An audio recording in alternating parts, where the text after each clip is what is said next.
Toronto பிராந்தியத்தின் சில பகுதிகளில் 60 சென்டிமீட்டர் அல்லது அதற்கு மேற்பட்ட பனிப்பொழிவு ஏற்படக்கூடும் என்று கனடா சுற்றுச்சூழல் துறை கணித்ததைத் தொடர்ந்து அப்பகுதியில் உள்ள பாடசாலை வாரியங்கள் ஞாயிற்றுக்கிழமை மாலை முதல் பாடசாலைகளுக்கு விடுமுறை அறிவித்துள்ளன.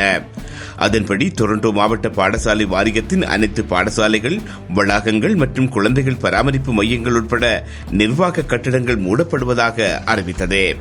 இன்று திங்கட்கிழமை நடைபெறவிருந்த இடைநிலை தேர்வுகள் இந்த வாரத்தில் மற்றொரு நாளில் நடைபெறும் எனவும் இதுகுறித்து மேலதிக விவரங்களை மாணவர்கள் மற்றும் பெற்றோர்களுக்கு அறிவிக்கப்படும் எனவும் பாடசாலை வாரியம் தெரிவித்துள்ளது. டொரண்டோ கத்தோலிக்க மாவட்ட பாடசாலை வாரியம் இன்று அனைத்து பாடசாலைகளையும் வாரிய வளாகங்களையும் மூடுகின்றது. பேருந்து போக்குவரத்து, குழந்தைகள் பராமரிப்பு மையங்கள், பாடசாலைக்கு முந்தைய மற்றும் பிந்தைய திட்டங்கள் மற்றும் அனுமதிகள் அனைத்தும் ரத்து செய்யப்பட்டுள்ளன என்றும் தெரிவிக்கப்பட்டுள்ளது. நாளை நடைபெறவிருந்த தேர்வுகள் ஜனவரி 29ஆம் தேதிக்கு மாற்றப்படும் எனவும் ஜனவரி 27 மற்றும் ஜனவரி 28ஆம் தேதிகளில் நடைபெறவிருந்த தேர்வுகள் திட்டமிட்டபடி நடைபெறும் எனவும் அறிவித்துள்ளது.